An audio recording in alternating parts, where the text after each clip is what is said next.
Barry Blue with Dancing on a Saturday Night. And also in there too, we had music from Rita Franklin as well on the programme. And I say a little prayer, taking us in after the news and obituary notices at the top of the hour. If you are just joining us, a very good afternoon to you and welcome along to the programme. It is Kevin Furey here with you on Around the Northwest, and we're here with you as always until 2:30, joined on the programme now by Angus Kennedy from Nature NorthWest, and he's joining us on the programme today. Angus, a very good afternoon to you. Kevin, how you doing? Good to be here. Good to have you with us on the programme today. Right, so we're heading in to, I suppose, near the end of August. We're going to talk about meadows and how to manage them and wildflowers. Yeah, it's the transition is just starting now. We're still very much in summertime, and there's still all that lovely heat out there. It's very warm today, but you can see in some of the trees there's a wee bit of colour starting to change a little bit, and some of our meadows you can see some of the grasses are starting to look a little bit tired, but there's still an awful lot of wonderful wildflowers out there, and there's been a big push over the last few years for people to leave wild areas for nature, and sometimes people are wondering, well, what do you leave them forever? What should you do with them, really? So that I was going to just talk a little bit about that. Yeah. So I did find actually notice, I forget whatever day it was out for a walk or I was driving along or something, and I did actually notice the flowers and stuff. Even some of the leaves as well had actually started to kind of go that autumny colour, basically. It's amazing, isn't it? And often it's the native plants that know this time of year. They know anything can happen weather-wise, and some of them, their season is very, very short. For instance, the aspen tree, the beautiful aspen tree, the little trembling aspen tree with its leaves that shake, they'll start to turn a bright, bright yellow now very shortly. They're pretty much the last tree to come out of its leaves in middle of May, and they're one of the first leaves to start turning. But the colour they give and the reward they give for us is gorgeous. Yeah, and see the weather we've been having lately, it's been kind of, I suppose we've kind of got sun out there today. I think it was like 17.5 degrees in my car earlier. But we've had a lot of rain, I suppose, too. And has that had a major impact on flowers and different wildlife? Yeah, it does. We've been lucky in the June that we had. And June saved us from a wildlife point of view, really. And because it was so warm in June, that made up for quite a cold spring, kind of a late spring, I suppose, and that really helped an awful lot of the butterflies. And a lot of our butterflies, they lay their eggs around about June time, and then they die off, and then the second generation of them starts to come around about end of July or August. So the rain didn't necessarily affect them so much. So we're seeing an awful lot of butterflies, especially some of those big colourful ones, the small tortoise shells and the peacocks with the eyes on them, and and the red admirals, those big black and orangey red ones. And they've actually done quite well, but that was because of the June, not because of July. So they dodged a bit of a bullet there. Yeah. And we're coming out into the time of year for ling heather. They're just coming into bloom now. Yeah, so I often think of this time of year as purple season. So when you go walking any of the ditches, any of the roads at the moment, and you'll see there's a few different purple plants are really in show. And the timing of that is interesting because butterflies tend to prefer purple flowers than they do some of the other colours. They'll go to any kind of flower that has the right amount of pollen, the right amount of nectar for them. But they particularly like purple flowers. And there's the knapweed, which looks very like thistles. So you'll see knapweed growing in the ditches. It likes the damp ditches, and we've plenty of them in Donegal. So it looks just like a thistle, but it's got no spikes on it. So it's a lovely thing to have. Lovely thing to have around schools or even in your own garden around the ditches. And there's another amazing plant called Devil's Bit scabious, and you'll get those a little bit higher up in the hills. They look like a blackberry, but a bluer colour, but they're the shape of a blackberry. And butterflies and all sorts of other little characters love them as well. They give them reward. And then, of course, the heathers, as you just mentioned, the ling heather. Ling is our most common heather. It's often called common heath, and it's the one that turns the mountains purple at this time of year, and it's really coming into its own. Yeah, just funny, just when you were speaking there about this time of year, something I don't think I've actually heard this year, and maybe going a bit off topic here, is the cuckoo. Okay. Well, the cuckoos now are gone. They're long gone. At least the adult cuckoos are long gone. So they arrive around about April, and this year it was quite late for them actually with that late spring. So it was late April, early May. They arrive back. The males breed on that stage, and then they're gone. So they're gone by June. Right. And the females are still laying their eggs into the meadow pipit's nest, because they don't use their own nest, of course. Yeah. And they lay into the meadow pipit's, the little meadow pipit's nest, and then they're gone. And there's a wonderful site, wonderful website, which has put some well, some of the great people working for it have put some trackers onto cuckoos, and they've put trackers onto Irish cuckoos down in County Clare, and I think there's another one in Kerry as well. And if you look up BTO, if you just Google BTO, the British Trust for Ornithology, so BTO cuckoo tracking, and if you pop that into Google next time you're on the computer, and it'll bring up a web page, and it brings up a live map, and you can see the Irish cuckoos, and it shows you where they've come from and where they're going to, and they will have left quite a while ago at this stage, and be heading back to Africa. Meanwhile, the chicks, they'll be emerging now at this time of year, and amazingly, those chicks are able to make their way back to Africa. No map, no mum and dad to show them, no iPhone in the pocket, nothing. Just it's imprinted in the brain, and it's one of those fascinating things that scientists are still trying to get their head around. How is it they're able to find their way all the way down to the Congo, right down to the middle of Africa on their own?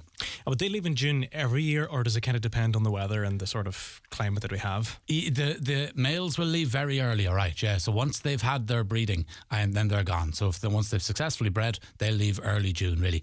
And then the females, always the same. Some of them will hang on till kind of mid-July at latest, but a lot of them gone by the end of June too, straight back to Africa. They literally just do their breeding or lay their eggs, and then that's it. They take no further part, which is very unusual, of course, for a bird. Yeah.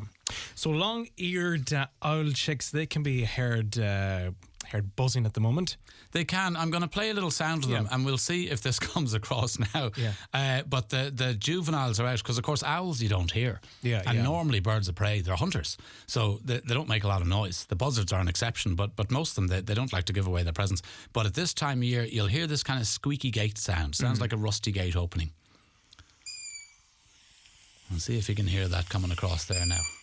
That little squeaky, rusty gate, if you think of it opening up there. And that, especially in dusk and dawn, or sometimes right through the night, that's the juveniles. They're quite a big birds. They're fed for a few weeks after they've hatched. And they'll be moving around from tree to tree, calling. And in the next few weeks, they'll go quiet. Mum and dad will stop feeding them, and they'll have to try and find their own way. Right. Also, too, if you want to text in or any questions as well for Angus, 086 60 25,000. A texter said, tell Angus, for the first time in years, we heard the curlew last night near Ballindrate. Ah, the curlew, gorgeous. Okay, brilliant. Yeah, and the curlew, it's interesting. The curlew is a breeding bird in our mountains. So they'll breed up amongst the ling heather and the other things we were talking about. And it's one of the reasons that the likes of the heathers and those wildflowers are so important, because the few curlew that we have left that breed in the mountains, they're relying on the insects that are up there, and they're relying on the cover of all those kind of bushy shrubs that you get up in the hills, to keep them safe from the fox or the crow or the eagle or whatever it is. But unfortunately, most of our breeding curlews are now gone. Now, there is a project working on them and trying to identify them, which is super. But from this time of year onwards, we start seeing the curlews that breed north of here. They breed in Scotland, They breed in Scandinavia, and they come back to Donegal because they find Donegal a safe place, and they tend to feed along the shores. But I've been hearing them for the last few days as well, flying over at night time, flying over our garden in Ramelton, flying over the fields, the farms that are there. And I'm very lucky where I am. The farms are looked after well for nature, as well as being busy farms. They've got great productive hedgerows. They've left some tree lines, and it means there's lots of shelter. There's lots of insects and whatnot for those kind of birds to get when they've completed their long flight. Yeah, we've got 3 events that are upcoming as well that you want to talk to us about.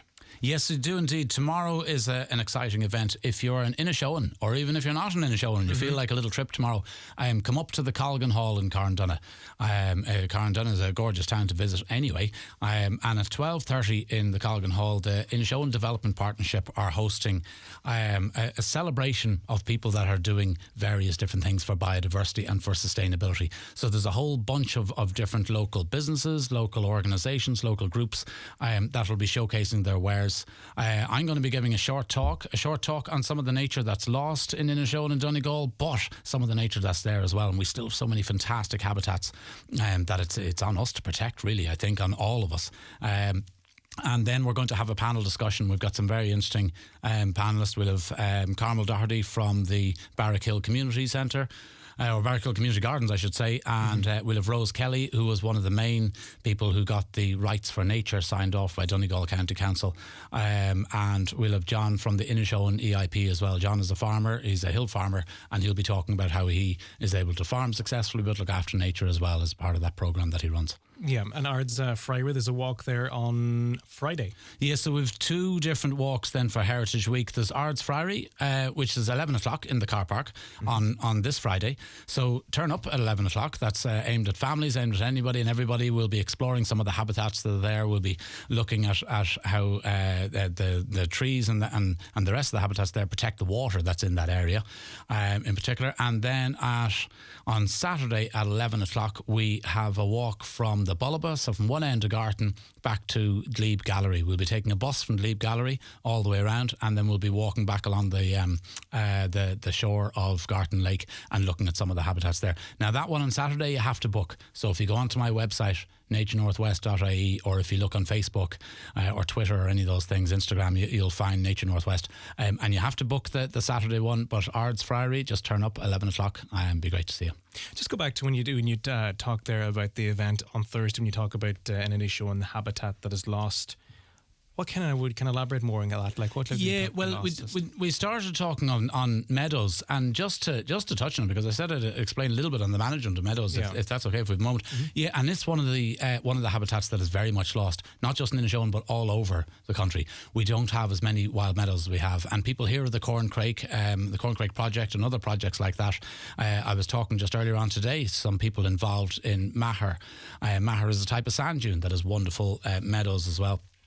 And if you have a meadow and if you've been leaving an area on your farm, on your land, in your garden, don't cut it quite yet. You will want to trim it round about the end of August, early September, and then you leave it for a couple of weeks so that the seeds can fall off, and then you rake it up. And the whole idea is raking it up, taking that nutrition away, and that encourages wildflowers. The wildflowers prefer less nutrition. We're not trying to put in fertiliser. So you leave it for a little while so the seeds fall off after you've trimmed it, and then you remove that dead vegetation. But that is one of the habitats that certainly has been lost, and this isn't just an Inishowen thing, this is all over the country. It's to say, of course, we know about our woodlands, and Inishowen Peninsula doesn't have as much woodlands as the rest of the country proportionately, but it does have some amazing gems there that can be built on. Think of Carn Woods, that's just right outside Carndonagh town, and there's not many towns have a woods that's so rich as that.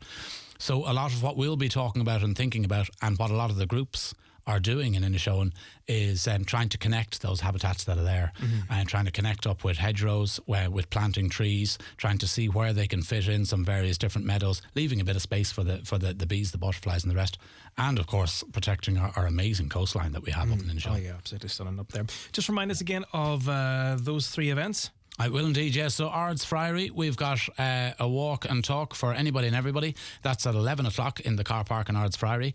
So just turn up for that. And then at Glebe House, we'll be taking a bus on Saturday. At 11 o'clock, we'll be taking a bus around to the Bullaba. That one needs to be booked. Okay. And you'll find the booking link online. And then tomorrow, turn up at the Colgan Hall, 12:30. And there'll be all sorts of different speakers at it. There'll be all sorts of different companies showing what they've been doing and some of the great work that they've been doing. So it'll be well worth turning up to that. That'll be from 12:30 till around about 3:30, 4 o'clock. Okay, brilliant. Angus Kennedy from Nature Northwest, thank you very much for joining us on the programme today. And a reminder too, you can watch this segment back on our social platforms as well. And Angus, just before you go, if people want to find out more information, or if they'd like as well to get in contact with you about any queries. Thanks, Kevin. Yeah, it's naturenorthwest.ie. You'll find my website, and all the contacts and the events are up on that. And then the usual social media channels, Facebook, Twitter and Instagram. I'm getting very modern. You get to think in your head to leave one out. Yeah. There's a lot to keep up with. Nature Northwest, and you'll find all the info there. Brilliant stuff. Angus Kennedy, thank you very much for joining us. Super, thank you. Click and collect. Order confirmed. Dad, tomorrow can we start a band? Can we become robots?